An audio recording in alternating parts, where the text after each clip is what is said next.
Dear students, আজিৰ ভিডিঅ'ত আমি আলোচনা কৰিম আজি মৰিগাঁও ডিষ্ট্ৰিক্টত হৈ যোৱা MIL আছামিজৰ নৱম শ্ৰেণীৰ কুৱেশ্যন পেপাৰখন।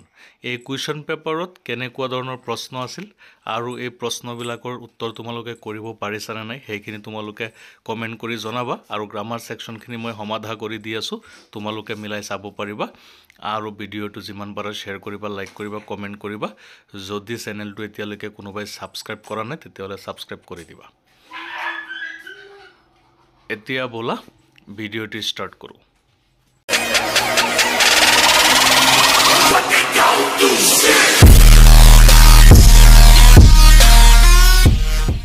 এইখন নৱম শ্ৰেণীৰ বছৰেকীয়া পৰীক্ষাৰ প্ৰশ্নকাকত আছামিজৰ 1 নম্বৰত দিছে অতি চমু উত্তৰ লিখা। ক অন্যৰ প্ৰতি ব্যৱহাৰ পাঠটি কোনখন পুথিৰ পৰা লোৱা হৈছে? খ সময় কি গতিত ঘূৰে? গ কোনখন উপন্যাসৰ বাবে জয়ন্ত মাধৱ বৰাই সাহিত্য অকাডেমি বঁটা লাভ কৰিছিল? ঘ মহাভাৰত আৰু অষ্টাদশ পুৰাণ প্ৰণেতা কোন? ঙ লোকসংস্কৃতি পাঠটিত উল্লেখিত লক্ষ্মীনাথ বেজবৰুৱাই সম্পাদনা কৰা সাধু কথাৰ পুথিখনৰ নাম কি? 2 নং প্ৰশ্নত দিছে চমুকৈ লিখা। লক্ষণাক্ৰান্ত মানে কি? খ কি গ্ৰন্থই প্ৰাচীন কালৰে পৰাই ভাৰতবাসীৰ চিন্তাধাৰা আৰু আদৰ্শৰ ক্ষেত্ৰত ঐক্যভাৱ গঢ়াত সহায় কৰিছে?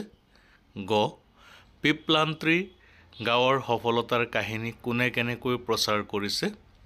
ঘ কুসংস্কাৰ কাক বোলে?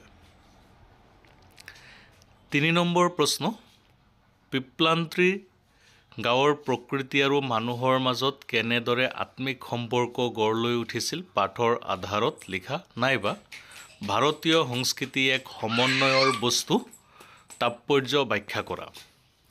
4 নম্বৰ বিনয় ভাৱত দান কৰিব লাগে বুলি জ্ঞানীসকলে কিয় কৈছে? প্ৰশ্ন নং 5 সিদ্ধাৰ্থই কিহৰ তাৰণাত মাকৰ খাৰুযোৰ চুৰ কৰিছিল আৰু পাছত তাৰ কিয় অন্তদণ্ড হৈছিল বুজাই লিখা। 6 নং প্ৰশ্ন লোকসাহিত্যক কেইটা আৰু কি উপভাগত ভগাব পাৰি? 7 নম্বৰ প্ৰশ্নত দিছে শব্দাৰ্থ লিখা যিকোনো দুটা। সমল, পাওদানি, বিনীন্দ্ৰ, পৰম্পৰাগত। 8 নং প্ৰশ্নত দিছে ক মহাপুৰুষ শংকৰদেৱৰ এখন শ্ৰেষ্ঠ তত্ত্বমূলক গ্ৰন্থৰ নাম লিখা। খ কৰ্ণত কুণ্ডল দোলে আতি কাৰ কৰ্ণৰ কুণ্ডলৰ কথা কোৱা হৈছে? গ প্ৰতিমা কবিতা পুথিখন কোনে লিখিছিল? ঘ দুৰ্গেশ্বৰ শৰ্মাৰ এখন কবিতা পুথিৰ নাম লিখা। ঙ ডক্টৰ ভূপেন হাজৰিকাই পৰিচালনা কৰা এখন চলচ্চিত্ৰৰ নাম লিখা। প্ৰশ্ন নং 9 মোৰ দেশ কবিতাটিৰ কবিজনৰ নাম উল্লেখ কৰি কবিতাটিৰ মূলভাৱ লিখা। 10 নং প্ৰশ্ন ব্যাখ্যা কৰা। যাক যোগী নপাৱে ধ্যানত হেন হৰি পলান্ত ভয়ত। 11 নম্বৰ কবিয়ে কলিজাৰ সঁচা সুৰেৰে সিক্ত কৰি কাৰ সমাজত কি গীত গাবলৈ সাজু হৈছে? 12 নং প্ৰশ্ন এই যে পৃথিৱী স্বৰ্গতো অধিক মানুহৰ নিজাপি ঘৰ কবিতাফাঁকিৰ অন্তৰ্নিহিত কথাখিনি বুজাই লিখা।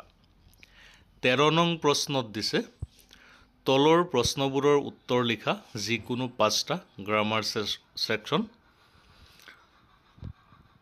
তলৰ শব্দকেইটাত কি কাৰণত মূৰ্ধন্য আৰু মূৰ্ধন্য হ হৈছে লিখা যিকোনো দুটা। ৰামায়ণ এইটো তোমালোকে লিখিব পাৰিবা। ৰাম শব্দৰ পিছত অয়ন শব্দ যোগ হ'লে অয়নৰ দন্তন্য মূৰ্ধন্য হয়। যুধিষ্ঠিৰ যুদি শব্দৰ পিছত স্থিৰ যোগ হ'লে স্থিৰৰ দন্ত হ মূৰ্ধন্য হ হয়। ঘণ্টা ট বৰ্গৰ আখৰৰ লগত দন্তন্য যুক্ত হ'লে মূৰ্ধন্য হয়। খ নং সমাৰ্থক শব্দ লিখা যিকোনো দুটা। আকাশ গগন নৰ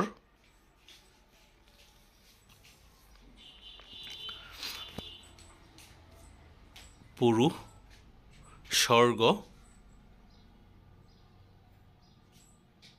তাৰপিছত আছে গ বিপৰীত শব্দ লিখা যিকোনো দুটা পাহাৰ ভৈয়াম সপোন দিঠক ঐক্য অনৈক্য ঘ সন্ধি ভাঙা আৰু পাতা যিকোনো দুটা শকাব্দ এইটো হ'ব হক যোগ অব্দ পৰম যোগ আত্মা পৰমাত্মা স্বাধীন স যোগ অধীন স্বাধীন প্ৰত্যয় কাক বোলে নম্বৰত দিছে প্ৰথম চ বেয়া বাক্য লিখি কি সমাহ নিৰ্ণয় কৰা যিকোনো দুটা ৰাধা কৃষ্ণ এইটো হ'ব ৰাধা আৰু কৃষ্ণ মাহ চাউল মাহ আৰু চাউল দুয়োটা কি সন্ধি কি সমাহ তোমালোকে কমেণ্টত জনাবাচোন একেবাৰে সহজ মই কৈ নিদিওঁ সেইকাৰণে দ্বিতীয় চ দিছে জুৰীয়া শব্দ কাক বোলে দুটা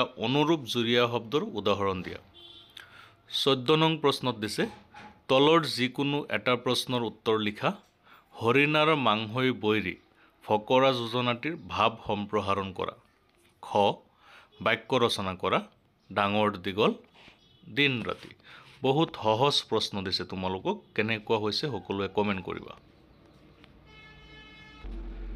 তাৰপিছত গ দিছে তোমাৰ খুৰাৰ বিয়াৰ উপলক্ষে দুদিনৰ ছুটি বিচাৰি তোমাৰ বিদ্যালয়ৰ অধ্যক্ষ মহোদয়লৈ এখন আবেদন লিখা 15 নং প্ৰশ্ন তলত দিয়া যি কোনো এটা বিষয়ৰ ওপৰত এখন ৰচনা লিখা ছাত্ৰৰ কৰ্তব্য শিক্ষানুষ্ঠানত খেল ধেমালি গ দিছে প্ৰিয় গ্ৰন্থ তাৰপিছত আছে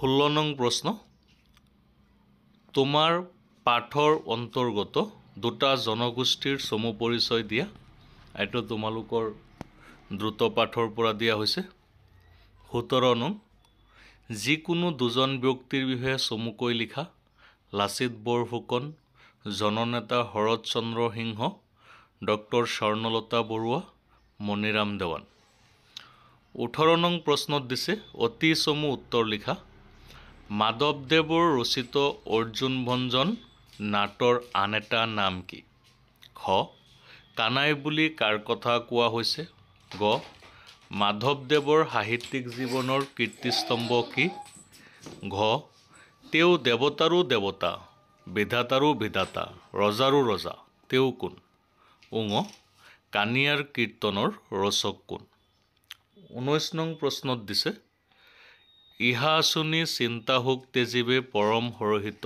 ভেল কোনে কাৰ কথা শুনি হৰহিত হৈছিল 20 নং প্ৰশ্ন ঈশ্বৰৰ পাছত পিতৃ মাতৃ আমাৰ মাননীয় কথাষাৰ বুজাই লিখা 21 নং প্ৰশ্নত দিছে অতি চমু উত্তৰ লিখা মাধৱ কন্দলীয়ে কোনখন মহাকাব্য অনুবাদ কৰিছিল খ হনুমন্তৰ লংকা দৰ্শন কাব্যাংশ কোনটো কাণ্ডৰ পৰা লোৱা হৈছে গ আনন্দচন্দ্ৰ আগৰৱালাৰ এখন কবিতা পুথিৰ নাম লিখা তাৰপিছত 22 নং প্ৰশ্ন ব্যাখ্যা কৰা গাইগোটা পেটে ভঁৰাল নহবা লোকৰ মুখলৈ চোৱা মানুহৰ সেৱা মানুহৰ পূজা পবিত্ৰ ব্ৰত লোৱা